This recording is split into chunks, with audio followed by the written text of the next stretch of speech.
Hello everyone, welcome to my online classroom, and today in this video we are going to continue the same chapter of class 9 chapter 2 economics people as resource. तो देखिए आज हमें जो start करना है वो page number 20 से। इससे पहले का जितना भी कंटेंट है वो मैंने एक्सप्लेन कर दिया अपनी प्रीवियस वीडियो में। अगर आपने वो वीडियो नहीं देखी तो प्लीज़ देख लीजिएगा। साथ ही मैं आपको बता दूंगा, अगर आप मेरे चैनल पर न्यू हो, इस चैप्टर के से रिलेटेड जो भी आपका इंपॉर्टेंट जो भी मटेरियल होता है, जैसे कि आपका फ्लो चार्ट हो गया, आपके जो नोट्स हो गए, आपकी जो वर्कशीट है वो भी मेरे चैनल पर प्रोवाइड होती हैं। तो प्लीज़ इस चैनल को सब्सक्राइब करिए ताकि आपको सारी इन्फॉर्मेशन मिलती रहे। तो चलिए स्टार्ट करते हैं आज क्वालिटी ऑफ पॉपुलेशन से, पेज नंबर 20 से। तो इस टॉपिक से आज हमें स्टार्ट करना है। तो क्वालिटी ऑफ पॉपुलेशन जैसे हेडिंग ही आपको बता रही है कि क्या किसी भी कंट्री की जो पॉपुलेशन होती है, जनसंख्या होती है, उसकी क्या क्वालिटी होनी चाहिए। तो इस क्वालिटी, ये जो क्वालिटी है किस चीज़ों पर डिपेंड भी करती है। तो इसी पैरा में देखिए, फर्स्ट पैरा में ये चीज़ें बताई गई हैं। The quality of population depends upon the literacy rate, health of a person indicated by life expectancy and skill formation acquired by the people of the country. The quality of the population ultimately decides the growth rate of the country. Literate and healthy population are an asset. देखिए जो last line है बहुत ही important है, तो mark कर लीजिएगा। तो देखिए किसी भी कंट्री के अगर आपसे यहाँ से क्वेश्चन बनता है तो आपका 3 मार्क का क्वेश्चन बनेगा कि जो कंट्री की जो पॉपुलेशन उसकी क्या क्वालिटी होती है, वो किस चीज़ पे डिपेंड करती है। तो वो डिपेंड करती है वहाँ के लिटरेसी रेट पे, कितने साक्षरता दर है, साथ ही हेल्थ ऑफ अ पर्सन, वहाँ के जो लोग हैं क्या वो कोई बीमारी तो नहीं है, उन्हें हेल्थी है। क्योंकि देखिए एक हेल्थी पर्सन ही होगा जो रोज़ काम करेगा और उससे उसकी इनकम अच्छी आएगी। और इसके साथ ही ये जो चीज़ें किस के थ्रू इंडिकेट होती हैं कि वहाँ की लिटरेसी रेट अच्छी है, हेल्थ अच्छी है, वो थ्रू किसके थ्रू इंडिकेट होती है। तो वो इंडिकेट होती है लाइफ एक्सपेक्टेंसी कितनी है वहाँ की, कि वहाँ के जो लोग हैं अगर कोई बीमारी नहीं है तो वास्तव में जो उनकी लाइफ होगी, लाइफ जो एक्सपेक्ट वो करते हैं अपनी लाइफ को जिंदा रहने की, वो 50-60 साल या 100 साल तक भी हो सकती है अगर उन्हें कोई बीमारी नहीं है। एंड स्किल फॉर्मेशन, इसके साथ ही क्या स्किल फॉर्मेशन, किस तरह का टैलेंट, किस तरह की स्किल फॉर्मेशन है उस कंट्री के लोगों ने एक्वायर किया। साथ ही देखिए जो क्वालिटी ऑफ पॉपुलेशन होती है अल्टीमेटली डिसाइड करती है किसी कंट्री की ग्रोथ को भी। अगर वहाँ की जो पॉपुलेशन है वो क्वालिटी वाइज बहुत अच्छी है, लिटरेसी रेट वहाँ का बहुत अच्छा है, हेल्थी है, तो एक तरह से वो ये शो कर रहा है कि उस कंट्री की जो ग्रोथ रेट है वो भी काफ़ी अच्छी रहेगी। इसके साथ ही लास्ट लाइन में ये बोला गया जो लिटरेट एंड हेल्थी पॉपुलेशन होती है, किसी भी कंट्री की जो पढ़ी लिखी और हेल्थी पॉपुलेशन होती है, वो वास्तव में उस कंट्री के लिए एक एसेट का रोल प्ले करती है। एसेट मीन्स एक तरह की संपत्ति, ठीक है, एक तरह की प्रॉपर्टी, एक तरह का प्रॉफिट, एक प्रॉफिटेबल रहती है पॉपुलेशन उस कंट्री के लिए, वो बोझ नहीं रहती है अगर पढ़ी लिखी और हेल्थी पॉपुलेशन। तो चलिए वन बाई वन जो भी मैंने आपको बताया कि एजुकेशन होता है, मेडिकल केयर होती है, तो ये सब क्वालिटी ऑफ पॉपुलेशन होती है। तो वन बाई वन इनको भी अच्छे से समझ लेते हैं। तो देखिए फर्स्ट ऑफ ऑल एजुकेशन आ रहा है, जैसे कि इससे पहले मैंने केस स्टडीज जो आपको बताई थी सर्कल ऑफ विलास की, जो हमने डिस्कस करी थी, तो उसमें हमें ये बात समझ में आ गई थी कि एजुकेशन कितना इंपॉर्टेंट रोल प्ले करती है किसी भी इंसान की इनिशियल लाइफ में। ठीक है, अगर स्टार्टिंग से उसको अच्छी एजुकेशन मिल जाएगी तो फ्यूचर में उसको अच्छी जॉब भी मिलेगी और अच्छी जॉब के साथ उसको अच्छी सैलरी भी मिलेगी, जो कि काफ़ी अच्छा आउटपुट, एक रिजल्ट जो भी आप स्टार्टिंग में इनपुट लगाओगे उसका आउटपुट बहुत अच्छा मिलेगा। तो इसी तरह से सर्कल्स के एजुकेशन का भी दिखाया है यहाँ पे example. Sakal's education in the initial years of his life bore him the fruits in the later years in terms of a good job and salary. कि सर्कल के एजुकेशन पे जो भी खर्चा स्टार्टिंग में लगाया गया था उसका फल उसे कब मिला, जब उसको अच्छी पढ़ाई लिखाई के साथ उसको अच्छी जॉब मिली। We so education was an important input for the growth of circle. और इस तरह से हमने देखा सर्कल की लाइफ में कि जो पढ़ाई लिखाई थी, जो एजुकेशन था, उसने काफ़ी इंपॉर्टेंट इनपुट रोल प्ले किया। It open a new horizon for him, उसकी वजह से उसका एक न्यू फील्ड ओपन हुआ कि उसको उसके फादर की तरह ही काम नहीं करना पड़ा, बट उसने जो भी पढ़ाई लिखाई की थी, जो भी स्किल उसके अंदर आई थी, उसके अंतर्गत उसको कंप्यूटर के थ्रू नई नई कंपनी में काम मिला और जिसके थ्रू उसने सॉफ्टवेयर भी एक बनाया। Not only for circle education contribute towards the growth of society also. तो देखिए सर्कल के केस में एजुकेशन का रोल जिस तरह से इंपॉर्टेंट रहा, ऐसा ही इंपॉर्टेंट रोल एजुकेशन का रहता है किसी भी सोसाइटी की ग्रोथ के लिए भी। It enhances the It enhances the national income, cultural richness and increase the efficiency of governance. तो जो एजुकेशन है वो नेशनल जो इनकम होती है उसको भी ग्रोथ करती है, उसको भी इंक्रीज करती है, कल्चरल रिचनेस भी होती है, increase the efficiency of governance. इसके साथ ही जो गवर्नमेंट होती है किस तरह से उसकी एफिशिएंसी जो रूल करने की होती है वो भी काफ़ी इंक्रीज होती है। There is a provision made for providing universal access, retention and quality in elementary education with special emphasis on girls. इसके साथ ही देखिए काफ़ी सारे प्रोविजंस भी बनाए गए जिसकी वजह से क्या प्रोवाइड कर सके, इन यूनिवर्सल एसेस की जो एजुकेशन है वो यूनिवर्सल एसेस हो, हर कोई उसको प्राप्त कर सके एजुकेशन को। साथ ही देखिए retention and quality in elementary resources, जो भी अवधारणा, जो भी कॉन्सेप्ट रहा, उसको भी चेंज करने की ज़रूरत है कि अवधारणा रिटेंशन से मतलब यहाँ पे अवधारणा से कि जैसे आपने देखा होगा पहले लड़कियों को स्कूल नहीं भेजा जाता था, जैसे हमने पहले देखा डिवीजन ऑफ लेबर कि वो सिर्फ घर का काम काज के लिए है, बाहर काम करने की कोई ज़रूरत नहीं उन्हें, वो काम किसका है, वो मेल का है। तो and quality in elementary education, तो इस तरह से एलिमेंट्री एजुकेशन को काफ़ी कंपलसरी बनाया गया, स्पेशली गर्ल्स के से रिलेटेड कि किस तरह से गर्ल्स को ज़्यादा प्रमोट किया गया, कि मोटिवेट किया गया कि वो पढ़े लिखे। There is also an establishment of pace setting for schools like Navodaya Vidyalaya in each district. अच्छा, मैं यहाँ से आपको बता दूँ, 1 मार्क क्वेश्चन आपका काफ़ी ऑब्जेक्टिव बन जाता है कि गर्ल्स की एजुकेशन को प्रमोट करने के लिए और हर जगह एजुकेशन को प्रमोट करने के लिए आपने देखा हर एक डिस्ट्रिक्ट में गवर्नमेंट के थ्रू कुछ स्कूल्स को ओपन किया गया है। ये कुछ गवर्नमेंट स्कूल्स होते हैं जहाँ पे जो फ्री एजुकेशन होती है वो प्रोवाइड की जाती है बच्चों को। तो इस तरह के स्कूलों का नाम है नवोदय विद्यालय, ठीक है। तो इस चैप्टर में ये नाम आया है, तो आपसे यहाँ से क्वेश्चन पूछ सकते हैं कि गवर्नमेंट एलिमेंट्री एजुकेशन प्रोवाइड करने के लिए हर एक डिस्ट्रिक्ट में जो स्कूल ओपन करते हैं तो क्या नाम होता है उन स्कूल्स का। इसी के साथ देखिए vocational streams have been developed to equip large number of high school students with occupations related to knowledge and skills. इसके साथ ही काफ़ी सारी वोकेशनल ट्रेनिंग भी दी जाती है जब बच्चे अपना हाई स्कूल क्रॉस कर लेते हैं, पास कर लेते हैं। और ये वोकेशनल ट्रेनिंग जैसे कंप्यूटर की नॉलेज होगी, किसी तरह की स्किल्स देना उनको ताकि फ्यूचर में वो अपने इंटरेस्ट के अकॉर्डिंग जॉब ढूंढ सकें और मिल जाए उनको job. The plan outgo in education has increased from rupees 151 crore in the first plan to rupees 3766.90 crore in the 11th plan। तो इस तरह से देखिए आपने एजुकेशन पे अगर गवर्नमेंट का काम देखें किस तरह से वो खर्चा ज़्यादा से ज़्यादा चाहती है कि खर्चा किया जाए, इन्वेस्टमेंट किया जाए ताकि बच्चे पढ़ सकें, लिटरेट बन सकें और ताकि आगे चल के इकोनॉमिक जो कंट्री है, जो कंट्री की इकोनॉमी है उसकी ग्रोथ हो सके। तो इसमें आप देखिए फर्स्ट प्लान जो बनाया था वो 11th प्लान जब बनाया गया तो उसमें कितना सारे पैसों की इन्वेस्टमेंट की गई। The expenditure on education is a percentage of GDP, GDP का फुल फॉर्म होता है gross domestic product, rose from 0.64% in 1951 to 52 to 3.0% in 2015 to 16 BE and has remained stagnant around 3% from last few years। तो देखिए जो यहाँ पे एक आपको डाटा प्रोवाइड किया गया है उसी को यहाँ पे एक्सप्लेन किया गया है, पूरा सर्वे इकोनॉमिक सर्वे एक्सप्लेन किया गया है ईयर टू ईयर कि पढ़ाई की वजह से कितना ज़्यादा जीडीपी में ग्रोथ हुई या नहीं हुई या कितनी ये स्टेबिलिटी भी रही कई बार। तो जैसे मैंने आपको बताया ग्रॉस डोमेस्टिक प्रोडक्ट होता है जीडीपी का, उसको कैसे फाइंड आउट करते हैं, जो प्राइमरी सेक्टर की इनकम होती है उसको प्लस करते हैं सेकेंडरी सेक्टर की इनकम के साथ और उसको प्लस करते हैं टर्शियरी सेक्टर की इनकम। तो अगर इन तीनों सेक्टर की जो इनकम होती है उसको प्लस करते हैं तो आपका जीडीपी आ जाता है, ठीक है। इसके बाद देखिए इस ग्राफ से रिलेटेड कुछ क्वेश्चंस भी यहाँ पे पूछे गए हैं, हम डिस्कस करेंगे। तो human being is a positive asset and a precious national resource which needs to be cherished, nurtured and developed with tenderness and care. Coupled with dynamism, each individual's growth presents a different range of problems and requirements. The catalytic action of education in this complex and dynamic growth process needs to be planned meticulously and executed with great sensitivity। तो यहाँ पे ये चीज़ बहुत अच्छे से बताई गई कि ह्यूमन बींग जो होता है एक पॉजिटिव एसेट होता है, किसी भी कंट्री का प्रीशियस चीज़ होती है और इसको आपको संभाल के रखना चाहिए, जो भी गवर्नमेंट होती है उसको संभाल के रखना चाहिए। उसके साथ ही उसको हमेशा टाइम टू टाइम नर्चर करना चाहिए, उसको केयर भी देनी चाहिए और जिसकी वजह से आप उसको एजुकेशन, जैसे कि एग्जांपल देखिए एक तरह से एजुकेशन एक कैटालिटिक एक्शन होता है। ये एकदम ऐसा एक्शन है, ऐसा नहीं कि आपने सिर्फ एक बार काम किया, नहीं, ये कंटिन्यू काम करने वाली चीज़ है कि अगर आप कंटिन्यू पढ़ता लिखता जाएगा बच्चा तो आगे चल के उसकी काफ़ी अच्छी ग्रोथ होगी।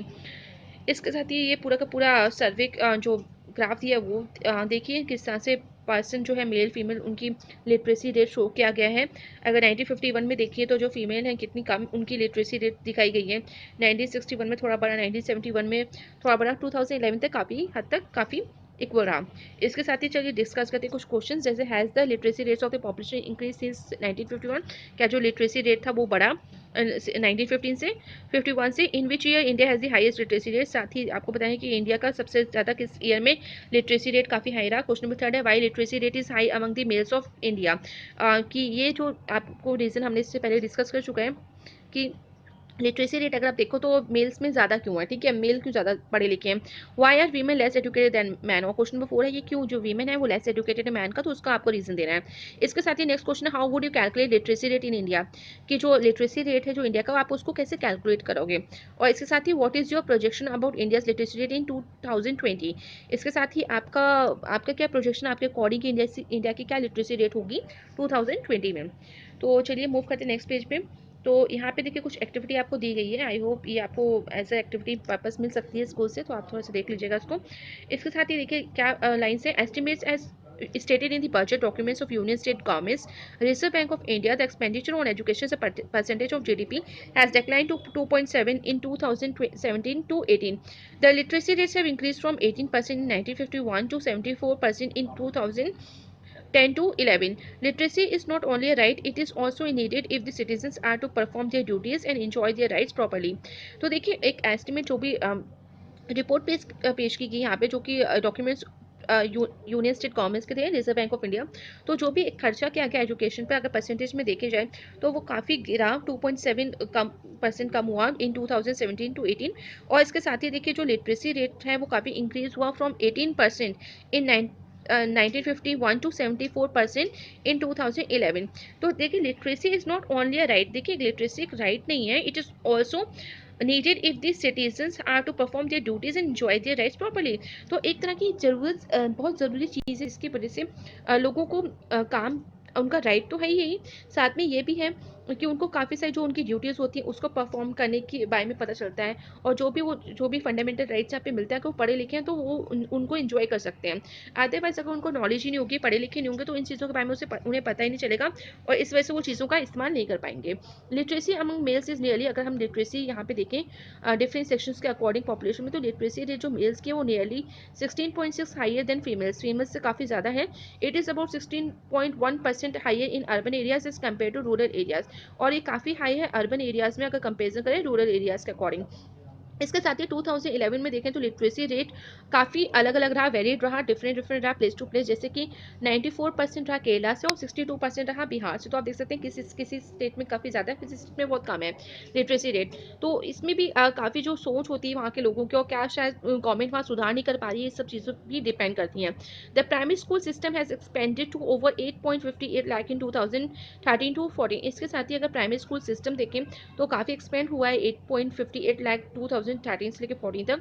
Unfortunately this huge expansion of schools has been diluted by the poor quality of schooling and high drop out rates। But एक अनफॉर्चुनेटली ये भी रही यहाँ पे कि इतना एक्सपेंशन तो कर दिया स्कूल्स का, बना दिया प्राइमरी स्कूल्स, बट वहाँ पे जो क्वालिटी दी, जो एजुकेशन क्वालिटी दी, वो काफ़ी ख़राब क्वालिटी ऑफ एजुकेशन दी गई, और जिसकी वजह से ये जो रेट थे काफ़ी हाई नहीं हो पाए बल्कि और ज़्यादा गिर गए। आप देखिए सर्व शिक्षा अभियान का थोड़ा सा यहाँ पे बताएं कि किस तरह से सर्व शिक्षा अभियान के अंतर्गत ही, तो ये आपका क्वेश्चन काफ़ी यहाँ से आपका बन जाता है। और आप जब आपसे आंसर पूछा जाएगा लिटरेसी रेट से रिलेटेड, किस तरह से गवर्नमेंट ने काम करे लिटरेसी रेट को इम्प्रूव करने के लिए, तब आप सर्व शिक्षा अभियान का एग्जाम्पल दे सकते हैं। तो Sarva Shiksha Abhiyan is a significant step towards providing elementary education to all children in the age group of 6 to 14 years by 2010। तो ये आप याद रखिएगा, ये थोड़ा सा इंपॉर्टेंट रहता है कि ये सर्व शिक्षा अभियान जो है 2010 से स्टार्ट किया गया, और बेसिकली इसमें क्या मेन एम था, इनका मेन एम था कि एलिमेंट्री एजुकेशन प्रोवाइड करेंगे सभी बच्चों को, किस एज ग्रुप के बच्चों को, जो 6 से 14 ईयर्स के एज के बच्चे होते हैं।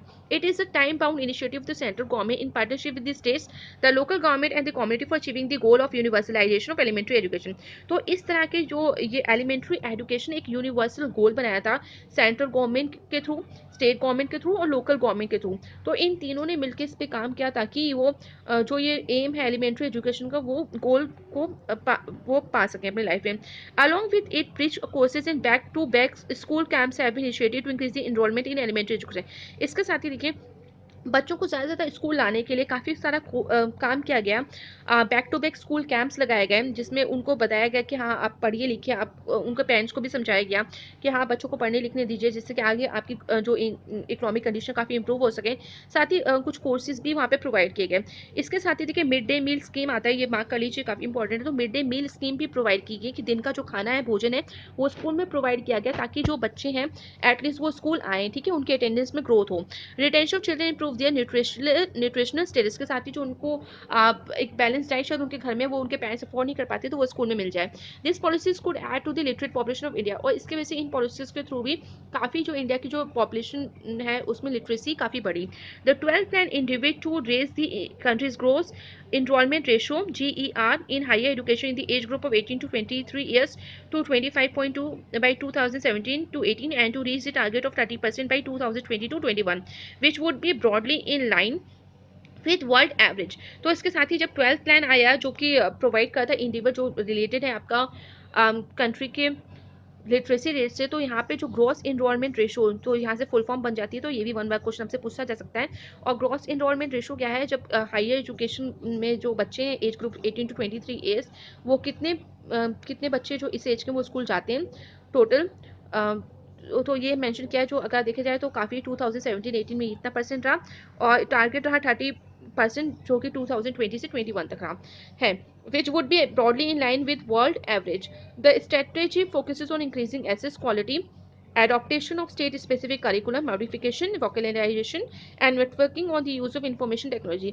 तो देखिए इनका मेन फोकस और भी सब चीज़ों पे किस तरह से क्वालिटी एजुकेशन तो दी जाए, साथ ही जो करिकुलम मॉडिफिकेशन है कि टाइम टू टाइम जो करिकुलम भी हो जाए, जो सिलेबस होता है उसको भी चेंज करते रहे, मॉडिफाई करते रहे, वोकेशनल ट्रेनिंग बच्चों को दें, जो नेटवर्किंग होती है इंफॉर्मेशन टेक्नोलॉजी से रिलेटेड, वो सभी ट्रेनिंग उनको दी जाए।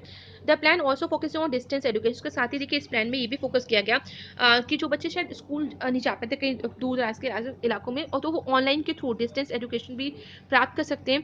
Convergence of formal non-formal distance and IT education institutions over the past 50 years, there has been significant growth in the higher learning in specialised areas. तो इसके साथ ही देखिए काफ़ी सारा फोकस किया गया जो फॉर्मल और formal education, non formal education पे भी, और जो डिस्टेंस एजुकेशन होती है, एजुकेशन इंस्टीट्यूशंस होती है, वो भी काफ़ी सारी ओपन की। और 50 साल का अगर वो पूरा डाटा देखा जाए तो काफ़ी ग्रोथ हुई है, नंबर ऑफ यूनिवर्सिटी और जो इंस्टीट्यूशन है वो काफ़ी सेटअप हुई हैं। तो लेट अस रीड, इसके बाद देखिए higher number of institutions of higher education enrolment and faculty, कि किस तरह से पूरे के पूरे यहाँ पे दिखाया गया किस कितने नंबर ऑफ कॉलेजेस हुए, नंबर ऑफ यूनिवर्सिटीज़ हुई, स्टूडेंट्स की ग्रोथ कितनी बढ़ी, teachers in universities and college में कितनी ग्रोथ बढ़ी। इसके साथ ही मूव करते हैं नेक्स्ट पेज में।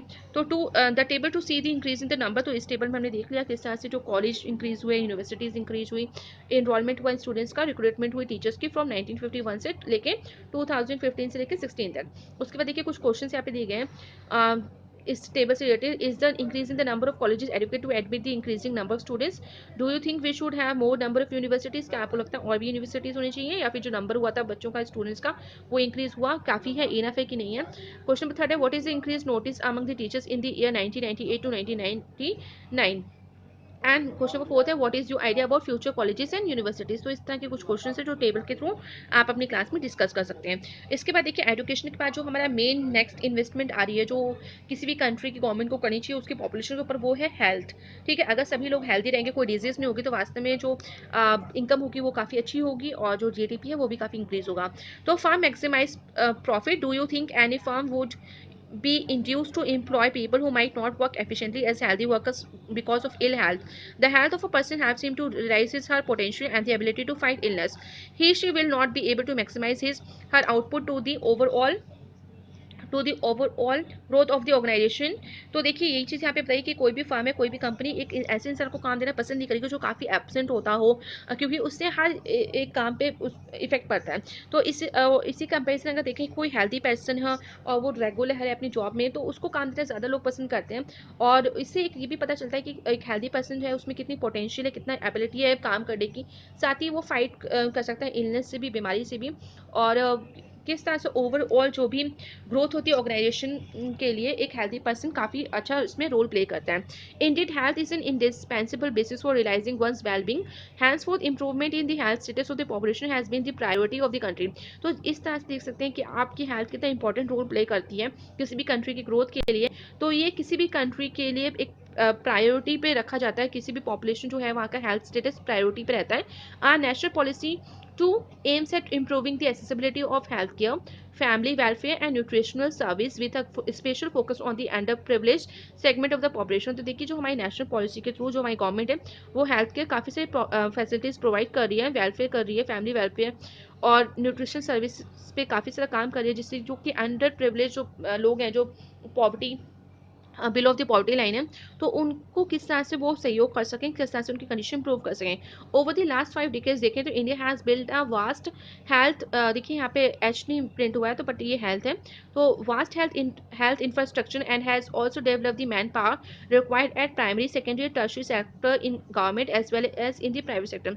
तो अगर लास्ट काफ़ी सालों में देखा जाए तो हेल्थ इंफ्रास्ट्रक्चर पे काफ़ी इंडिया ने ग्रोथ करी है, काफ़ी डेवलपमेंट किया, और प्राइमरी सेकेंडरी और टर्शरी सेक्टर जो है गवर्नमेंट के अंडर आते हैं हम, as well as in the private sector, तो चाहे वो प्राइमरी सेकेंडरी या टर्शरी सेक्टर हो, गवर्नमेंट के अंतर्गत जो आते हैं या फिर जो प्राइवेट सेक्टर के अंतर्गत आते हैं, उनमें सब में काफ़ी इंप्रूवमेंट हुआ है और हेल्थ इंफ्रास्ट्रक्चर पे काफ़ी काम किया गया है। इसके साथ ही देखिए ब्लू बॉक्स में कुछ लाइंस मेंशन किए हैं, this measures which have been adopted have increase the life expectancy to over 68.3 years in 2014। तो जो भी मेजर्स, जो भी गवर्नमेंट है इसमें समय काम किया, तो जो एक लाइफ एक्सपेक्टेंसी होती है कि पहले लोग बहुत ही कम एज में क्योंकि बीमारी की वजह से वो मर जाते, तो अब ये चीज़ें काफ़ी इंप्रूव हुई हैं, लाइफ एक्सपेक्टेंसी बढ़ी है। इसके साथ ही देखिए इन्फेंट मोर्टेलिटी रेट, जो IMR इसको शॉर्ट फॉर्म में बोलते हैं, तो IMR means infant mortality rate, कि जो बच्चे बिफोर ऑफ कि 1 साल तक कितने बच्चे जो पैदा होते हैं वो कितने 1 साल तक जिंदा रहते हैं, तो वो होता है आपका इन्फेंट मोर्टेलिटी रेट, और ये पर 1000 जो पॉपुलेशन होती है उस पर काउंट होती है। ये हैज़ कम डाउन, तो ये काफ़ी देखा गया है कि ये काफ़ी कम हो गया है, तो अब इतने बच्चे जन्म लेते ही मरते नहीं हैं। साथ ही देखिए crude birth rates have drop to, इसके साथ ही जो क्रूड बर्थ रेट है वो भी काफ़ी ड्रॉप आउट हुआ है। डेथ रेट जो है 6.4 with in the same duration of time, increase in life expectancy, तो काफ़ी लाइफ एक्सपेक्टेंसी इंप्रूव हुई है।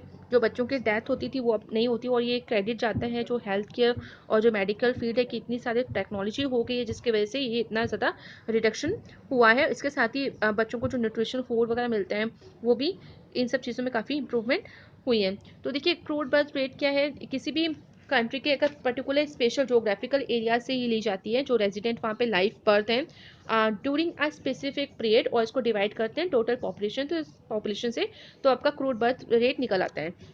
इसके साथ ही मूव करते हैं नेक्स्ट पेज पे। तो देखिए यहाँ पे डेफिनेशंस हैं इन्फेंट मोर्टेलिटी रेट की, वो दी है कि infant mortality rate is the death of a child below 1 year of age, ठीक है, 1 साल कंप्लीट होने से पहले जब बच्चे की डेथ हो जाती है तो वो इन्फेंट मोर्टेलिटी रेट दर्शाता है। इसके साथ ही बर्थ रेट क्या होती है, number of babies born for every 1000 people during a particular period of time, कि एक पर्टिकुलर पीरियड ऑफ टाइम में ले लीजिए 1000 पीपल पे कितने बच्चे जो जन्म लेते हैं उसको बोलते हैं बर्थ रेट। इसके साथ ही डेथ रेट क्या होता है, number of people per 1000 who die during a particular period of time, किसी पर्टिकुलर टाइम पे पर 1000 पीपल पे जो बच्चे मर जाते हैं, जो भी लोगों की डेथ होती है उसको बोलते हैं डेथ रेट। इसके बाद मूव करते हैं नेक्स्ट पेज पे।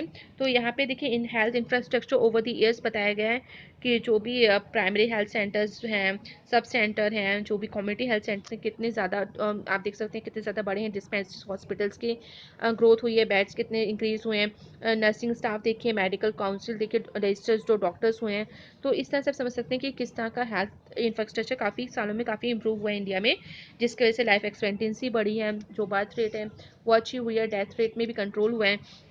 इसके साथ ही there are many places in India which do not have even these basic facilities, तो इंडिया के काफ़ी सारे प्लेसेस में देखें तो ये सारी बेसिक फैसिलिटीज़ जो है रिलेटेड टू मेडिकल फैसिलिटीज़ वो नहीं है। There are only 381 medical colleges in the country and 301 dental colleges, just 4 states like Andhra Pradesh, जैसे आप यहाँ पे देख सकते हो फॉर एग्जाम्पल कि 381 मेडिकल कॉलेज और 301 डेंटल कॉलेजेस सिर्फ कुछ स्टेट्स में इंडिया में है, जैसे कि कौन से स्टेट्स, आंध्र प्रदेश, कर्नाटका, महाराष्ट्र एंड तमिलनाडु। तो इससे आप समझ सकते हो कि मैक्सिमम नंबर ऑफ कॉलेजेस तो यहाँ पे, तो इस मीन्स कि यहाँ पे हेल्थ फैसिलिटीज ज़्यादा अच्छी होंगी in comparison of the other places of this country. इसके बाद ये कुछ एक्टिविटी दी गई है। इसके बाद देखिए नेक्स्ट टॉपिक हमारा आ रहा है अनएम्प्लॉयमेंट, ठीक है, क्योंकि पीपल एज रिसोर्स है, तो काम करने से बार बार बोला जाएगा कि वो काम करें आगे चल के अच्छे से, जिससे उनका लिविंग स्टैंडर्ड, जब इनकम अच्छी आएगी तो लिविंग स्टैंडर्ड भी इंप्रूव होगा, तो इससे से रिलेटेड अनएम्प्लॉयमेंट भी आ रहा है। तो चलिए रीड करते हैं अनएम्प्लॉयमेंट में क्या है। Sakal's mother Sheila looked after the domestic chores, children, and had her husband Bhuta in the field. Sakal's brother Jitu and sister Setu spent their time playing and roaming. Can you call Sheila और जीतू और Seetu unemployed if not why? तो देखिए जैसे हमने सकल की mother का example देखा था कि वो घर का ही काम करती है, और जो बच्चे होते हैं, बच्चे घर में बस खेलते कूदते हैं, वही सब हो रहा था। तो क्या आप ये बोल सकते हैं कि जो शीला है और जो जीतू और सीतू हैं, जो उसके बच्चे हैं शीला के, क्या वो अनएम्प्लॉयड हैं, क्या वो किसी तरह का काम नहीं करते हैं, और नहीं करते तो क्यों? ठीक है, तो unemployment is said to exist when people are who are willing to work at the going wages can not find jobs, ठीक है। तो अनएम्प्लॉयमेंट देखिए हम हर किसी को अनएम्प्लॉयमेंट की कैटेगरी में नहीं रख सकते। बेसिकली हम अनएम्प्लॉयमेंट वर्ड तब यूज करेंगे कि when a person will to desire, ठीक है, विल ले लीजिए desire to work but the person is not getting work, ठीक है, कि ये लाइन यहाँ पे बोली गई कि एक इंसान काम करना तो चाहता है बट उसको अपने मुताबिक काम नहीं मिल रहा है, या उतनी सैलरी पे काम नहीं मिल रहा है, उसको ऐसी जॉब्स नहीं मिल रही है, तो उस कंडीशन को बोलते हैं अनएम्प्लॉयमेंट। तो ये लाइन आप मार्क कर लीजिएगा, करेक्ट डेफिनेशन है अनएम्प्लॉयमेंट की। Sheela is not interested in working outside, तो शीला इंटरेस्टेड ही नहीं है वर्किंग आउटसाइड में, उसको काम की जरूरत नहीं है, वो काम करना ही नहीं चाहती बाहर, तो इस वजह से वो उसको काम नहीं मिल रहा, तो वो अनएम्प्लॉयमेंट की कैटेगरी में नहीं आती, बल्कि अनएम्प्लॉयमेंट की कैटेगरी में वो लोग आते हैं जो काम करना चाहते हैं और ढूंढते भी बाहर जाके, बट उनको काम नहीं मिलता है। इसके बाद देखिए हर domestic domain Jeetu and Seetu are too small, और जीतू सितू देखें जो शीला के बच्चे हैं तो वो भी इतने छोटे कि वो काम नहीं कर सकते, वर्किंग पॉपुलेशन में वो आते ही नहीं है। नाइदर जीतू सितू और Sheela can be counted as unemployed, तो इस वजह से हम उनको अनएम्प्लॉय नहीं बोल सकते, हम उन्हें बेरोजगार नहीं बोल सकते। The workforce population includes people from 15 years to 59 years, तो आप देखिए वर्किंग पॉपुलेशन में कौन से लोग आते हैं, ये आप इको के 4th चैप्टर में भी इसके बारे में पढ़ोगे, तो इससे अच्छा है कि अभी से आप इसको याद कर लो ताकि आपको वहाँ पे कॉन्सेप्ट समझने बहुत ईजी हो। तो अगर किसी कंट्री की वर्कफोर्स पॉपुलेशन देखी जाए, जो वर्किंग पॉपुलेशन है वो होती है किस उम्र से लेके 15 ईयर्स से लेके 59 ईयर्स, तो इस एज के जो लोग हैं, इतने एज के जो लोग होते हैं जो वो किसी कंट्री में काम करते हैं, ज़्यादा से ज़्यादा काम करते हैं, तब आप उस कंट्री के लोगों को वर्किंग पॉपुलेशन में काउंट कर सकते हैं। Sakal's brother and sister do not fall within this age group, तो अगर सकल की अगर देखा जाए तो उसके जो भाई बहन हैं जीतू सूतू, वो इस एज में नहीं आते, वो वर्किंग एज में आते ही नहीं है, तो हम उनको अनएम्प्लॉयड की कैटेगरी नहीं बोल सकते, हम उनको अनएम्प्लॉयमेंट में नहीं रख सकते। सकल्स मध्य देखें शीला तो वर्क्स फॉर द फैमिली, वो घर के लिए काम करती है।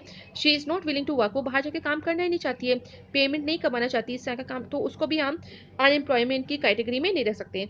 सकल्स ग्रैंड पेरेंट्स, अगर सकल्स के ग्रैंड पेरेंट्स ऑल दो नॉट मैच इन कहानी में इनको नहीं रखा गया है, बट सपोज करिए अगर तो ग्रैंड पेरेंट्स की अगर एज 59 ईयर्स से ज़्यादा है तो वो भी वर्किंग पॉपुलेशन में नहीं आते और उनको भी हम अनएम्प्लॉयमेंट की कैटेगरी में नहीं रखेंगे। इन केस ऑफ इंडिया का, इंडिया की बात करें तो अनएम्प्लॉयमेंट जो है काफ़ी रूरल और अर्बन एरियाज में पाया जाता है यहाँ पे, और नेचर देखिए अनएम्प्लॉयमेंट का डिफरेंट होगा रूरल और अर्बन एरियाज में, ठीक है। In case of rural areas, अगर रूरल एरियाज की बात की जाए तो वहाँ पे सीजनल और डिस्गाइज अनएम्प्लॉयमेंट पाया जाता है। अच्छा देखिए जो ब्लैक हाईलाइटेड वर्ड्स आ रहे हैं वो काफ़ी इंपॉर्टेंट है, यहाँ से काफ़ी इंपॉर्टेंट मार्क्स क्वेश्चंस भी आपके बनते हैं इंपॉर्टेंट मार्क्स के। तो सीजनल और डिस्गाइज अनएम्प्लॉयमेंट एक तरह के टाइप्स हैं अनएम्प्लॉयमेंट के। तो पहले हमने समझा कि अनएम्प्लॉयमेंट क्या होता है, एक ऐसी कंडीशन जिसमें एक इंसान काम तो करना चाहता है बट उसको काम नहीं मिल रहा है, ठीक है। और इसमें आप हम जो टाइप्स पढ़ लेते हैं तो काफ़ी टोटली 4 टाइप्स के होते हैं, बट क्लास 9 तक आपको सिर्फ 3 टाइप्स ही पढ़ने हैं। तो आपका फर्स्ट यहाँ दिया है सीजनल, सेकेंड आपका डिस्गाइज अनएम्प्लॉयमेंट दिया, इसके साथ ही आपका ओपन और स्ट्रक्चरल अनएम्प्लॉयमेंट भी होता है। तो सीजनल और डिस्गाइज अनएम्प्लॉयमेंट की बात करें तो रूरल एरियाज में काफ़ी ज़्यादा पाया जाता है। Urban areas have mostly educated unemployment, और अर्बन एरियाज में देखें तो वहाँ पे एडुकेटेड अनएम्प्लॉयमेंट पाया जाता है। तो स्टार्ट करते हैं, वन बाय वन समझते हैं क्या होते हैं। Seasonal unemployment happens when people are not able to find job during some months of the year. ठीक है, सीजनल का मीनिंग होता है related to one particular season, मौसम के आधार पर। इसमें क्या होता है, कुछ मौसम में कुछ सीजन में उनको काम मिल जाता है, कुछ टाइम पे कुछ जो पीरियड होते हैं मंथ्स होते हैं ईयर के, उनमें उन्हें काम मिल जाता है और कुछ में उन्हें काम नहीं मिलता, ठीक है। तो इस कंडीशन को बोलते हैं seasonal unemployment. People dependent upon agriculture usually face such kind of problem. तो सीजनल, क्योंकि हमें पता है कि एग्रीकल्चर भी सीजनल जॉब ही होती है, तो एग्रीकल्चर में ज़्यादा से ज़्यादा लोग इन्वॉल्व होते हैं, वो इस तरह की प्रॉब्लम को फेस करते हैं, क्योंकि जब देखिए एग्रीकल्चर में जब सोइंग पीरियड होता है, हार्वेस्टिंग कटाई का या बुआई का टाइम होता है, तो काफ़ी लोगों को वहाँ काम मिल जाता है, बट उसके बाद उन्हें काम नहीं मिलता है। तो तब ये कंडीशन फेस होती है कि कुछ टाइम तो उन्हें काम मिल जाता है, कुछ टाइम उन्हें काम नहीं मिलता। There are certain busy season, जैसे यहाँ पे देखिए फिर से वही लाइन बता दी कि सोइंग हार्वेस्टिंग का टाइम जो होता है, वेडिंग का जो खरपतवार निकालने का काम होता है, थ्रेशिंग का काम होता है, तब उनको काम मिल जाता है, अदरवाइज उनको काम नहीं मिलता है। Certain months do not provide much work to the people dependent on agriculture, तो एग्रीकल्चर में जो लोग इन्वॉल्व हैं, जो इंक्लूड हैं, जो एग्रीकल्चर से रिलेटेड वर्क करते हैं, तो बाकी मंथ्स में उन्हें कुछ काम नहीं मिलता। इन केस ऑफ इसी तरह से डिस्गाइज अनएम्प्लॉयमेंट क्या होता है, ये इसको छिपी हुई बेरोजगारी भी बोलते हैं। जैसे सपोज करिए फॉर कंप्लीटिंग वन वर्क, किसी एक काम करने के लिए सिर्फ एक इंसान इनफ है, बट उसकी जगह एक्स्ट्रा 3 लोग और काम कर रहे हैं, ठीक है, और उसके फैमिली मेंबर्स ही वो काम कर रहे हैं, क्योंकि उनके पास कोई और ऑप्शन नहीं है, कोई और जॉब नहीं है। तो इस तरह का जो 2-3 लोग जो हैं एक्स्ट्रा जो यहाँ पे काम कर रहे हैं, वो आते हैं डिस्गाइज अनएम्प्लॉयमेंट, कि किसी भी काम करने को रिक्वायरमेंट तो सिर्फ एक इंसान की है, बट उससे ज़्यादा नंबर ऑफ पीपल वहाँ पे काम कर रहे हैं, तो वो जो एक्स्ट्रा जो नंबर ऑफ पीपल वहाँ काम कर रहे हैं उनको बोलते हैं, वो आते हैं आपके डिस्गाइज अनएम्प्लॉयमेंट में। They have agriculture plot where they find work. This usually happens among family members engaged in agriculture activity. तो जैसे मैंने आपको बताया कि ये ज़्यादा इसी में पाया जाता है एग्रीकल्चर एक्टिविटी में, क्योंकि आपने देखा घर के सभी लोग एग्रीकल्चरल एक्टिविटीज़ में ही इंगेज हो जाते हैं, सोचते हैं कुछ और काम, क्योंकि यहाँ पे उनकी मजबूरी भी होती है, क्योंकि उनको और कोई ऑप्शन नहीं होता है, इंडस्ट्रीज फैक्ट्रीज नहीं होती हैं, या वो इतने पढ़े लिखे नहीं होते हैं कि उनको और कोई जॉब मिल सके, तो एक भी परिवार के सभी लोग एग्रीकल्चर में बिजी होते हैं, एग्रीकल्चर में ही काम कर रहे होते हैं। The work requires the service of 5 people but engages 8 people. तो देखिए यहाँ पे यही लाइन मैं आपको बताई थी कि मान लीजिए किसी काम को करने के लिए सिर्फ 5 लोग काफ़ी हैं, बट उसकी जगह 8 लोग लगे हैं। तो एक्स्ट्रा जो 3 हैं, जो 3 people are extra, these 3 people also work in the same plot as the others, they contribution. तो ये जो 3 एक्स्ट्रा जो लोग हैं वो आते हैं आपके डिस्गाइज अनएम्प्लॉयमेंट। और वो किस वजह से आ रहे हैं? क्योंकि उनको पास कोई और ऑप्शन नहीं है, वो किसी और तरीके का काम उनको नहीं मिल पा रहा है। तो यही सब लाइन्स यहाँ पे मैंशन की गई हैं। Three people are extra. These 3 people also work in the same plot as the others. The contribution made by the 3 extra people does not add to the contribution made by the 5 people. और देखिए चाहे 5 लोग काम करें चाहे 8 लोग काम करें, इनकम तो उतनी निकल रही है, जो आउटपुट होगा खेत से जो भी आएगा वो सपोज करिए 5,000 ही आ रहा है। तो किसी तरह से कोई ग्रोथ भी नहीं हो रही। तो इस वजह से जो 3 people are remove the productivity of the field will not decline. और इसके जैसे अगर ये 3 लोग अगर चाहे बेशक वहाँ काम भी ना करें तो भी फील्ड की जो प्रोडक्टिविटी है ना, उसमें कोई फायदा होगा ना ही कोई नुकसान होगा, कोई चेंज नहीं होगा। The field requires the service of 5 people and the 3 extra people are disguised unemployed. तो इस तरह से हम समझ सकते हैं कि फील्ड में कितने लोगों की जरूरत थी, बस काम करने की सिर्फ 5 लोगों की। और उसके बदले अगर वहाँ पे 8 लोग काम करें, जो 3 एक्स्ट्रा हैं, वो किस तरह की अनएम्प्लॉयमेंट कंडीशन में आ रहे हैं? वो आ रहे हैं डिस्गाइज अनएम्प्लॉयमेंट में। इसके तरह तो ये हमने रूरल एरियाज़ की जो अनएम्प्लॉयमेंट कंडीशन ऊपर ली, सीजनल वाली और डिस्गाइज। इसके साथ ही देखिए अर्बन एरियाज़ में जैसे एडुकेटेड अनएम्प्लॉयमेंट वहाँ पे काफ़ी कॉमन है, जो पढ़े लिखे लोग तो वहाँ पे ज़्यादा हैं, बट उनको जॉब नहीं मिलता। ठीक है, तो ये फेनोमेना काफ़ी पाया जाता है अर्बन एरियाज में। मैनी यूथ विद मेट्रिकुलेशन, काफ़ी यूथ है जो मैट्रिक पास है, ग्रेजुएशन है, पोस्ट ग्रेजुएशन डिग्रीज उनके पास है, बट उनको जॉब नहीं मिल रही। एक स्टडी में शो किया गया कि unemployment of graduate and post graduate has increase faster than among matriculates. ये भी काफ़ी शो किया गया है। एक स्टडी में पाया गया कि जो ग्रेजुएट्स और पोस्ट ग्रेजुएट्स हैं, उनका नंबर जो है वो काफ़ी इंक्रीज हो रहा है कि उन्हें जॉब्स नहीं मिल रही हैं, किसके कंपेरिजन, मेट्रिकुलर्स के कंपेरिजन में। A paradoxical manpower situation is witness as surplus of the man power.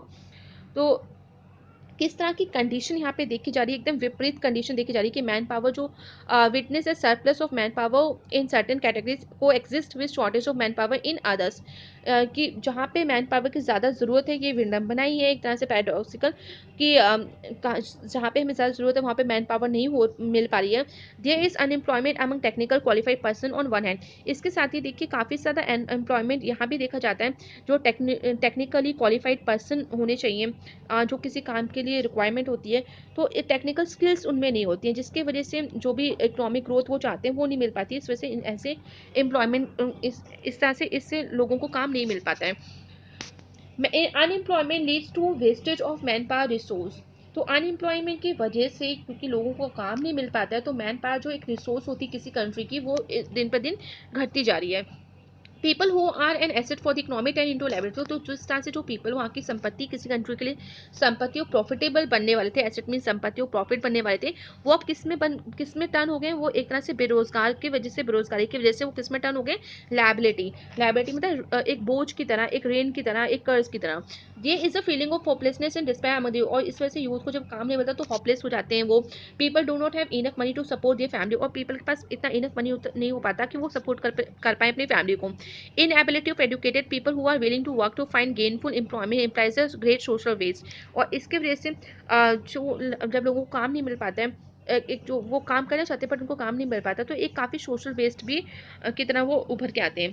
Unemployment tends to increase economic overload. और अगर अनएम्प्लॉयमेंट इतना ज़्यादा बढ़ता गया तो इसके से इकोनॉमिक पे भी काफ़ी असर पड़ेगा, काफ़ी ओवरलोड पड़ेगा। The dependence of the unemployment on the working population increases. और इसकी वजह से जो अनएम्प्लॉयमेंट लोग होंगे वो वर्किंग पॉपुलेशन पे डिपेंड हो जाएंगे और काफ़ी नंबर इंक्रीज हो जाएगा। The quality of life of an individual as well as of society is adversely affected. और इसके साथ ही जो क्वालिटी ऑफ लाइफ होगी किसी भी इंडिविजुअल की और जो सोसाइटी की, वो भी काफ़ी इफेक्ट होगी। When a family has to live on a bare substantial level, there is a general decline in its health status and rising withdrawal from the school system. तो इसके साथ ही देखिए अगर फैमिली में अगर कम लोग काम कर रहे हैं, इनफ मनी नहीं कमा रहे हैं, तो उनके लिए काफ़ी मुश्किल हो जाता है रोज़मर्रा की ज़िंदगी में जो भी चीज़ें एसेंशियल होती हैं उनके लिए। और धीरे धीरे जो हेल्थ स्टेटस होगा वो भी कमी आएगी। अगर उनके पास पैसा नहीं है, जॉब नहीं है, पैसा नहीं है, तो अगर कोई बीमार भी पड़ता है तो उसमें शायद वो खर्च ना कर पाएँ। इसके साथ ही जो स्कूल सिस्टम, जो एजुकेशन है, वो भी वो प्रोवाइड नहीं कर पाएंगे अपने बच्चों को। Hence unemployment has detrimental impact on the overall growth of an economy. तो इस तरह से अनएम्प्लॉयमेंट जो है काफ़ी हार्मफुल, डेट्रीमेंटल मतलब काफ़ी हार्मफुल इम्पैक्ट लाती है किसी भी ग्रोथ, जो इकोनॉमी की ग्रोथ है उसमें। Increase in unemployment is an indicator for depress economy. तो अगर किसी भी कंट्री में काफ़ी ज़्यादा अनएम्प्लॉयमेंट इंक्रीज हो रहा है तो ये एक इंडिकेट करती है कि वहाँ की इकोनॉमी काफ़ी गिरती जा रही है। It also wastage the resource, इसके साथ ही वो जो कि भी रिसोर्स है उसको वेस्ट कर रही है, which could have been gainfully employed. जो अगर आप वो पढ़ लिख जाएँ और अच्छे से उनको जॉब मिल जाए तो वो काफ़ी मायने में फ़ायदेमंद रहेगी, रिसोर्स बनेगी। If people can not be use as a resource they naturally appear as a liability to the economy. तो इस तरह से जो वहाँ की जनसंख्या, जो पीपल हैं, अगर आप उनको एज अ रिसोर्स नहीं यूज़ कर पा रहे हो तो वास्तव में वो धीरे धीरे इकोनॉमी के लिए बोझ बन जाएगी, बोझ बन जाएगी। इन केस ऑफ इंडिया अगर देखा जाए statistically the unemployment rate is low. तो अगर स्टैटिस्टिकली देखा जाए इंडिया में तो अनएम्प्लॉयमेंट रेट जो है वो लो है। Large number of people is present with low income and productivity are counted as employed. क्योंकि यहाँ पे काफ़ी लोग काम करते हैं, बेशक उनकी इनकम कम हो, प्रोडक्टिविटी कम हो, बट वो एम्प्लॉयड है। They appear to work throughout the year but in terms of their potential income it is not adequate for them. Throughout the year वो काम करते हैं पोटेंशियल इनकम के through, but जो उनकी income potential है वो adequate नहीं होता। The work that they are pursuing, जो भी वर्क वो फॉलो कर रहे हैं, जो भी वर्क वो कर रहे हैं, सेम्स फोर्स अपॉन दैम। ठीक है, ऐसा लगता है कि उस पर ही वो निर्भर है। They may therefore want other work of their choice, इस वजह से वो अपनी लाइफ में और भी काम चाहते हैं अपनी चॉइस का। Poor people can not afford to sit idle. जो पुअर पीपल होते हैं वो ऐसे घर में आइडल नहीं बैठ सकते हैं। They tend to engage in any activity respective of its earning potential. तो अपनी अर्निंग पोटेंशियल को बढ़ाने के लिए तरह तरह के काम में इंगेज होना ही पड़ता है। Their earning keeps them on a bare subsistence level. और जो उनकी अर्निंग है वो वही उनको सब्सटेंस लेवल से उभार सकती है। इसके बाद देखिए, moreover the employment structure दिया है इस category self employment in the primary sector. काफ़ी सारे जो लोग हैं वो सेल्फ एम्प्लॉयमेंट प्राइमरी सेक्टर से इन्वॉल्व है। This whole the whole family contributes a field even though not everybody is really needed. जैसे हमने पहले ही पढ़ लिया कि जो एग्रीकल्चर रिलेटेड है तो पूरी की पूरी फैमिली वहाँ पे काम करती है फील्ड्स में, जबकि ज़रूरत नहीं होती।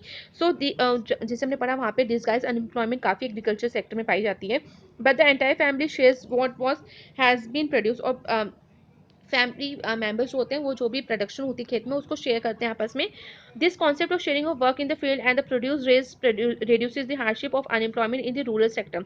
तो इस तरह से जो कॉन्सेप्ट है शेयरिंग ऑफ वर्क की, जो फील्ड में जो शेयर करते हैं, काम मिलजुल के काम करते हैं उसके, एंड द प्रोड्यूस रेज, और जो प्रोडक्शन होती है वो रेज होती है, reduces the hardship of unemployment in the rural sector but this does not reduce the poverty. पर देखिए ये चीज़ बिल्कुल हार्डशिप को तो कम करती है कि एक इंसान ज़्यादा मेहनत ना करे, उसको तो कम करती है, बट देखिए पॉवर्टी को ये कम नहीं कर पाती है। Gradually surplus labor from every household tends to migrate from the village in search of work। और इस वजह से काफ़ी सारे जो एक्स्ट्रा जो लेबर होते हैं जिनकी रिक्वायरमेंट फील्ड में नहीं होती, वो मजबूरी में बाहर निकलते हैं जॉब ढूंढने की तलाश में। ठीक है, तो माइग्रेट करते हैं अपने घरों को छोड़ के, विलेज को छोड़ के शहरों में जाना स्टार्ट करते हैं ताकि उन्हें वहाँ कुछ काम मिल जाए। Let us discuss about the employment scenario in the three sectors mention earlier. तो आप देखिए पूरा सीन हम एक बार फिर से समझ लेते हैं एम्प्लॉयमेंट का, किस किस फील्ड में किस किस सेक्टर में लोग काम करते हैं। जैसे हमने पहले ही डिस्कस किया था कि आपका प्राइमरी सेक्टर, सेकेंडरी सेक्टर और टर्शियरी सेक्टर। तो एग्रीकल्चर जो है वो मोस्ट लेबर ऑब्जर्विंग सेक्टर होता है इकोनॉमी का। इकोनॉमी, क्योंकि एग्रीकल्चर में काफ़ी लेबर की रिक्वायरमेंट होती है। In recent year there has been decline in the dependence of population on agriculture partly because of disguise employment discuss earlier. तो ये भी देखा गया है काफ़ी सालों में कि धीरे धीरे जो पॉपुलेशन जो एग्रीकल्चर पर डिपेंड थी अब वो धीरे धीरे कम होती गई है, क्योंकि वहाँ पे डिसगाइज अनएम्प्लॉयमेंट ज़्यादा पाया गया। तो अब ये जो एक्स्ट्रा जो सरप्लस लेबर था एग्रीकल्चर से हटके वो कहाँ काम की तलाश में निकला, वो निकला सिटीज़ में, सेकेंडरी और टर्शरी सेक्टर में इन्होंने काम ढूंढना स्टार्ट किया। जैसे फैक्ट्रीज में काम करना शुरू किया, जो सर्विसेज होती हैं ड्राइविंग का काम कर लिया, तो इस तरह से काम करना उन्होंने स्टार्ट किया। इन द सेकेंडरी सेक्टर जैसे small scale manufacturing is the most labour observing. तो जो फैक्ट्रीज और इंडस्ट्रीज होती है वहाँ पे काफ़ी लेबर रिक्वायरमेंट होती है। इसी तरह से टर्शरी सेक्टर में देखो जो न्यू सर्विसेज प्रोवाइड करते हैं जैसे बायोटेक्नोलॉजी होगी, इन्फॉर्मेशन टेक्नोलॉजी, तो वहाँ भी रिक्वायरमेंट होती है। Let us read a story to know how people could became an asset for the economy of a village, तो इसी तरह से देखिए विलेज की कहानी है, किस तरह से अगर फैमिली में कि वहाँ के लोग अगर काम कर रहे हैं तो किस तरह से कंडीशन इंप्रूव हो सकती है, इकोनॉमी ज़्यादा इंप्रूव हो सकती है किसी विलेज की। तो there was a village inhabited by several families. तो एक विलेज है जिसमें काफ़ी सारी फैमिलीज रहती हैं, और ईच फैमिली जो है इतना प्रोड्यूस कर लेती है कि उसके मेंबर्स को काफ़ी पड़े भरण पोषण के लिए। Each family met its needs by the members making their own clothes and teaching their own children. इसके साथ ही देखिए ईच फैमिली अपनी जो ज़रूरत होती है जो कपड़े हैं, टीचिंग करना है, जो अपने बच्चों को पढ़ाने का, इतना इनफ कमा लेती है। One of the family decided to send one of its sons to an agriculture college. इसके साथ ही एक फैमिली ने डिसाइड किया कि वो अपने बच्चों को कहाँ, अपने लड़के को पढ़ने भेजेंगे, भेजेंगे एग्रीकल्चरल कॉलेज में। The boy got his admission in the near by college of agriculture. उसके साथ ही उस बॉय को नियर बाई जो कॉलेज था एग्रीकल्चर को, उसमें एडमिशन मिल गया। आफ्टर सम टाइम वो क्वालिफाइड हुआ, एग्रो इंजीनियरिंग में उसने क्वालिफाई किया। और जब वो अपने विलेज में वापस आया तो उसने अपनी क्रिएटिविटी के साथ डिज़ाइन इम्प्रूव की, बताई कि किस तरह से टाइप ऑफ लोग किस तरह से खेती बाड़ी का काम करना चाहिए, विच इंक्रीज, जिसकी वजह से काफ़ी प्रोडक्शन जो ईल्ड हुआ, प्रोडक्शन इंक्रीज हुई वीट की। दस a new job of agro engineer was created in field in the village. और इस तरह से एक जॉब जो एग्रो इंजीनियर की वहाँ पे क्रिएट की गई विलेज में, और फील्ड भी करेगी, उसको वहाँ पे काम मिला। The family in the village sold the surplus in a near by. और जो भी एक्स्ट्रा इनकम, जो भी एक्स्ट्रा प्रोडक्शन हुई थी विलेज में एग्रीकल्चर में, उसको नेबरिंग विलेज में बेचा गया। इसके से काफ़ी अच्छा प्रॉफिट वहाँ पे कमाया गया। और इसके साथ ही उन्होंने ये शेयर भी किया, जो भी प्रॉफिट हुआ था। Inspired by this success all the families after some time had a meeting in the village. और इस सक्सेस स्टोरी के बाद फैमिली के काफ़ी एक मीटिंग भी हेल्ड हुई विलेज में। दे ऑल, और उसके साथ ही वहाँ के सभी लोग अपने बच्चों को बाहर पढ़ने के लिए भेजना चाहते थे ताकि फ्यूचर उनका काफ़ी अच्छा इंप्रूव हो। द रिक्वेस्टेड द पंचायत, उन्होंने रिक्वेस्ट की पंचायत को कि ओपन करे एक स्कूल को विलेज में। और they assured the panchayat that they would all send their children. और उन्होंने ये भी एश्योरेंस दी पंचायत को कि अगर एक स्कूल ओपन हो जाता है तो वो सभी अपने बच्चों को वहाँ भेजेंगे पढ़ने लिखने के लिए। The panchayat with the help of government. और पंचायत ने फिर जो लोकल गवर्नमेंट होती है वहाँ की, उसने गवर्नमेंट की से हेल्प ली और एक स्कूल भी ओपन किया। अ टीचर वॉज रिक्वायर्ड, वहाँ पे एक टीचर को रिक्रूट किया गया from a nearby town. All the children of this village started going to school. After some time one of the families give training to his daughter in. तो इस साथ देखिए सब बच्चे पढ़ने लिखने लगे। और इसी के साथ ही कि एक फैमिली ने अपनी बेटी को भी ट्रेनिंग वहाँ पे दी, जैसे टेलरिंग की। शी स्टार्ट स्टिचिंग, उसने कपड़े सिलना स्टार्ट किया। For all the families of the village, for everyone now wanted to buy and wear well tailored clothes. Thus another a new job. तो इस तरह से देखिए एक नई जॉब भी क्रिएट हुई। That of a tailor was created. This had another positive effect. तो इससे भी काफ़ी पॉजिटिव इफेक्ट हुआ, इकोनॉमी में इंप्रूव हुई उस विलेज की। The time of the farmers in going for buying clothes was save. तो इससे पहले जो फार्मर्स थे वो बाहर दूर दराज के इलाके में जाते थे अपने कपड़े खरीदने के लिए। बट जब अब वहीं उनके गाँव में जब स्टिचिंग का काम होने लगा तो वो वहाँ से कपड़े खरीदने लगे, तो टाइम सेव हुआ। As the farmer spend more then in the field, the yield of the farms went up. इसके साथ ही फार्मर्स ने काफ़ी ज़्यादा टाइम दिया खेतों में काम करने से, जिससे उसकी उनकी प्रोडक्शन काफ़ी बढ़ी। This was the beginning of prosperity. और ये स्टार्टिंग थी उनकी प्रॉस्पेरिटी की, उनकी उन्नति की। The farmers had more than what they could consume. तो आप फार्मर्स के पास बहुत ज़्यादा चीज़ें थी जो वो कंज्यूम करते थे। Now they could sell what they produce to others who came to their village market. तो जब ज़्यादा एक्स्ट्रा इनकम होने लगी, एक्स्ट्रा प्रोडक्शन होने लगी, तो उसको वो बेचने लगे मार्केट्स में, और जिससे उनको और प्रॉफिट अर्न होने लगा। Over time this village which formerly had no job opportunities in the beginning had many like teacher, tailor, agro engineer and many more. तो जिस तरह से इस विलेज में हमने स्टार्टिंग में देखा था कि किस तरह से जहाँ पे जॉब अपॉर्चुनिटीज़ नहीं थी, बट टाइम के बाद क्रेडिट गोज टू एजुकेशन, उसके वजह से धीरे धीरे यहाँ पे काफ़ी ज़्यादा अपॉर्चुनिटीज़ जो जॉब्स थी वो आने लगी, जैसे कि टीचर की रिक्वायरमेंट हुई, टेलर की जॉब हुई, या एग्रो इंजीनियर की, या इसी तरह से और सब। This was the story of a simple village where the rising level of human capital enabled it to evolve into a place rich with complex and modern economic activity. तो एक ये सिंपल विलेज की कहानी थी जिसके जहाँ से हमने समझा किस तरह से एक ह्यूमन कैपिटल का लेवल जो था वो रेज हुआ, और जिसके से मॉडर्न इकोनॉमिक एक्टिविटीज़ में भी काफ़ी इंप्रूवमेंट हुई। इसके साथ ही देखिए समरी यहाँ पे दिया गया है पूरे चैप्टर का, कि बेसिकली इस चैप्टर में हमने पढ़ा कि एजुकेशन और जो हेल्थ है किस तरह से इंपॉर्टेंट इनपुट होते हैं, इन्वेस्टमेंट होते हैं जो हम पीपल पे करते हैं, जिसके वजह से जो पॉपुलेशन होती है वो एन एसेट के रूप में निकल के आती है, एक संपत्ति प्रॉपर्टी की तरह निकल के आती है, ना कि लाइबिलिटी के रूप में। और किस तरह से पॉपुलेशन जो है एक ह्यूमन कैपिटल बनती है, इसी तरह से जो ह्यूमन कैपिटल है वो काफ़ी सारी इकोनॉमिक एक्टिविटीज़ में काम करते हैं। 3 सेक्टर्स होते हैं, प्राइमरी सेक्टर, सेकेंडरी सेक्टर और टर्शरी सेक्टर। इसके साथ ही इस चैप्टर में हमने अनएम्प्लॉयमेंट की कंडीशन को पढ़ा कि व्हाट इट मीनिंग, और जो डिफरेंट टाइप्स ऑफ अनएम्प्लॉयमेंट थे वो भी पढ़े। और तो इस तरह से इस चैप्टर का मेन कंटेंट यही था। इसके बाद देखिए एनसीईआरटी के जो क्वेश्चंस हैं, what do you understand by people as a resource? How is human resource different from other resources like land and physical capital? What is the role of education in human capital formation? Question number 4 है what is the role of health in human capital formation? तो role of education बताना है, role of health बताना है। इसके साथ क्या health जो एक इंडिविजुअल की वर्किंग लाइफ में क्या रोल प्ले करती है। फिर आपको प्राइमरी सेक्टर, सेकेंडरी सेक्टर और टर्शियरी सेक्टर के बारे में बताना है कि कौन कौन सा काम लोग यहाँ पे करते हैं। क्वेश्चन नंबर 7 में आपको डिफरेंस करना है इकोनॉमिक एक्टिविटीज़ क्या होती हैं और नॉन इकोनॉमिक एक्टिविटीज़ क्या होती हैं। क्वेश्चन नंबर 8 में कि जो वीमेन है क्यों वो लो पेड वर्क करती हैं। क्वेश्चन नंबर 9 है कि आपको अनएम्प्लॉयमेंट के बारे में बताना है। इसके बाद नेक्स्ट क्वेश्चन नंबर 10 में आपको डिफरेंस बताना है डिस्गाइज अनएम्प्लॉयमेंट और सीजनल अनएम्प्लॉयमेंट के बीच में। इसके साथ ही क्वेश्चन नंबर 11 है why is educated unemployed a peculiar problem India की। जो पढ़े लिखे जो यहाँ पे जो लोग हैं जो बेरोजगार हैं वो किस तरह से एक प्रॉब्लम बनती जा रही है इंडिया के लिए। क्वेश्चन नंबर 12 है in which field do you think India can build the maximum employment opportunity. आपको क्या लगता है प्राइमरी सेकेंडरी और टर्शियरी सेक्टर में से किस सेक्टर में आप ज़्यादा से ज़्यादा एम्प्लॉयमेंट क्रिएट कर सकते हो। क्वेश्चन नंबर 13 है can you suggest some measures in the education system to mitigate the problem of the uneducated employed. क्या आप कुछ मेजर्स बता सकते हैं एजुकेशन सिस्टम में क्या कर सकते हैं जिसकी वजह से जो लोग एक जगह से दूसरी जगह माइग्रेट होते हैं ताकि काम की तलाश में उनको बेटर काम मिल सके, स्पेशली जो एजुकेटेड अनएम्प्लॉयमेंट जो लोग होते हैं वो। क्वेश्चन 14 है can you imagine some village which initially had no job opportunity but later come up with many. इसके साथ ही आप जैसे हमने अभी लास्ट में पढ़ा है एक विलेज के बारे में कि किस तरह से स्टार्टिंग में कोई जॉब अपॉर्चुनिटीज नहीं थी पर बाद में किस तरह से वहाँ पे जॉब अपॉर्चुनिटीज काफ़ी सारी हो गई। तो इस तरह का कोई आप और एग्जाम्पल दे सकते हैं। क्वेश्चन 15 है which capital would you consider the best land labour physical capital and human capital why. तो लास्ट क्वेश्चन बहुत ही इंपॉर्टेंट और काफ़ी अच्छा है कि आपको बताना है कि चारों में से जो लैंड लेबर फिजिकल कैपिटल और ह्यूमन कैपिटल होती है जो हमने प्रीवियस चैप्टर में पढ़ा था तो इन चारों में से सबसे बेस्ट कौन सी होती है और क्यों होती है। तो आई होप इस चैप्टर से रिलेटेड आप बिल्कुल बताओगे, इस क्वेश्चन का आंसर आपको बिल्कुल आता होगा। तो वो शायद ह्यूमन कैपिटल हो सकती है या फिर लैंड हो सकती है या फिर लेबर हो सकती है। तो आई होप आपको सारा चैप्टर अच्छे समझ में आ गया हो, कहीं कोई प्रॉब्लम नहीं होगी क्योंकि लाइन टू लाइन एक्सप्लेन किया गया है और आप ये सारे क्वेश्चंस का आंसर भी दे पाओगे। So thank you everyone and please like share subscribe this channel for more updates.